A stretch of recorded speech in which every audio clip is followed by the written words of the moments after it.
Most anxiety doesn't come from what you think it does. It's not the deadline, the conversation, the decision, or the uncertainty ahead. Those are just the stage. The real source is something so subtle, so automatic, that most people never see it.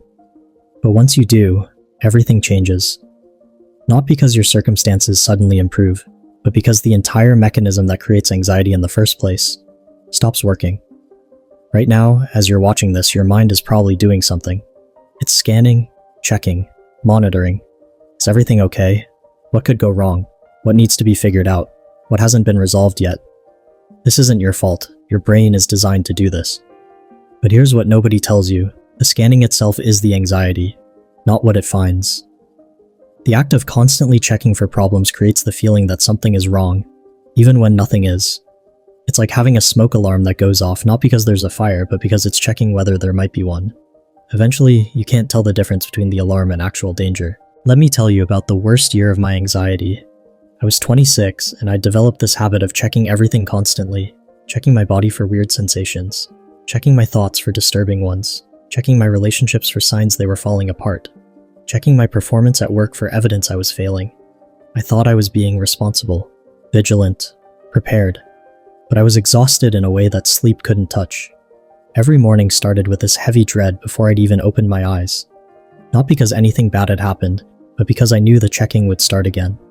One night, I was lying in bed at 2 a.m., heart racing for no reason, running through my mental checklist for the 100th time that day, and suddenly, in that exhausted state, I had this thought: what if I just stopped?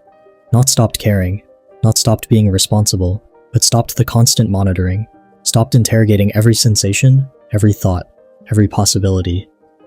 The idea terrified me, because in my mind, if I stopped checking, something terrible would happen. The vigilance felt like the only thing keeping disaster at bay. But I was so tired, so I tried it. Just for that moment, I stopped checking, and nothing happened, except the anxiety started to dissolve. Here's what I discovered, and what neuroscience is now confirming. Anxiety isn't caused by actual threats. It's caused by the relationship your mind has with uncertainty.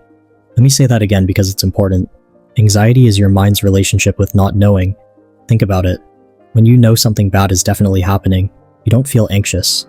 You feel sad or angry or motivated to act. When you know everything is fine, you don't feel anxious either. You feel calm. Anxiety only exists in the space of I don't know and I need to know. Your mind has learned to treat uncertainty as danger. Every unknown becomes a potential threat that must be resolved immediately. Every what if becomes an emergency that demands your attention. So your brain does what it thinks is helpful.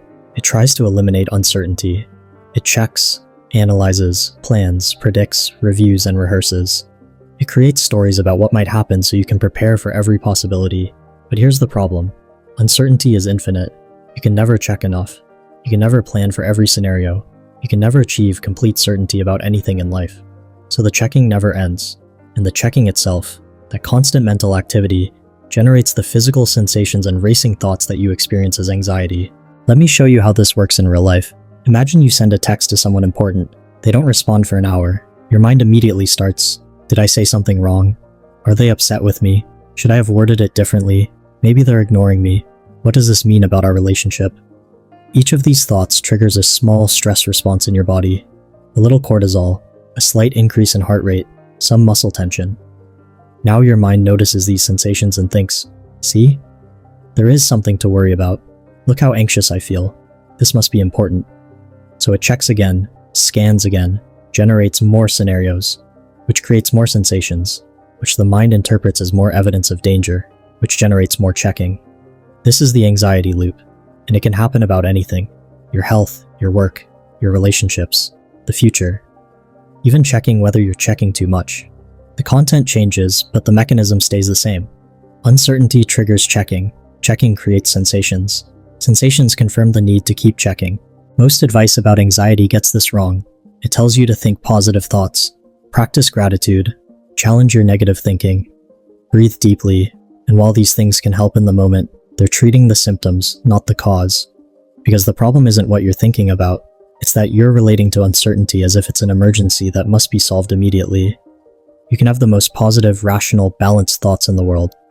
But if uncertainty still feels dangerous, your mind will keep generating anxiety to motivate you to eliminate it.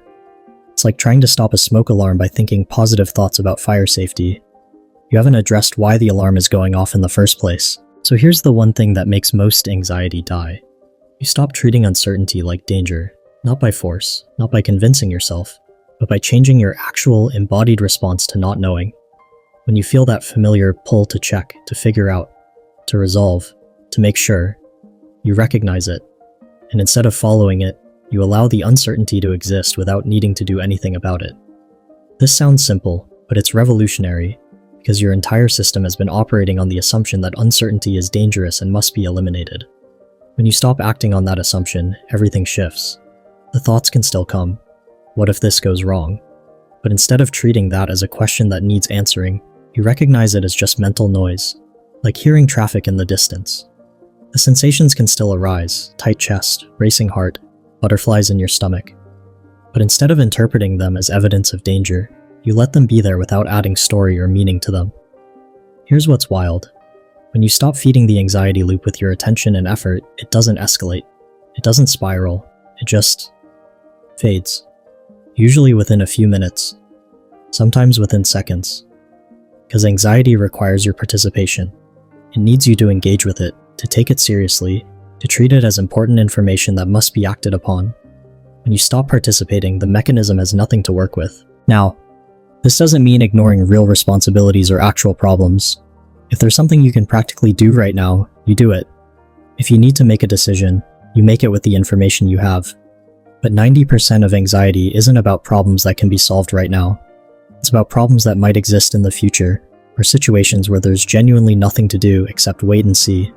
That's where the shift matters most.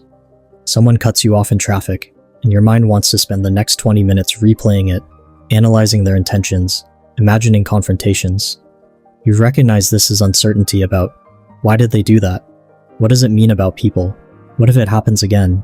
And you let it be unknown. You drive on. You wake up with a weird sensation in your body, and your mind wants to Google symptoms, check if it's still there, monitor it constantly. You recognize this is uncertainty about, is something wrong with me? And you let it be unknown. You start your day. You have an important presentation tomorrow, and your mind wants to rehearse it 50 more times. Imagine every question you might get asked. Plan for every possible scenario. You recognize this is uncertainty about, how will it go? And you let it be unknown. You prepare reasonably, then rest. When you consistently relate to uncertainty this way, something profound happens. Your nervous system learns that not knowing isn't dangerous. It learns that you don't need to have everything figured out. It learns that you can tolerate the discomfort of uncertainty without it meaning something is wrong. And as your system learns this, the baseline anxiety starts to drop. Not because your life became more certain, life is still unpredictable, but because uncertainty is no longer triggering your internal alarm system. You'll still care about things. You'll still take action when needed. You'll still plan and prepare in reasonable ways. But you won't be driven by that desperate, urgent energy that characterizes anxiety.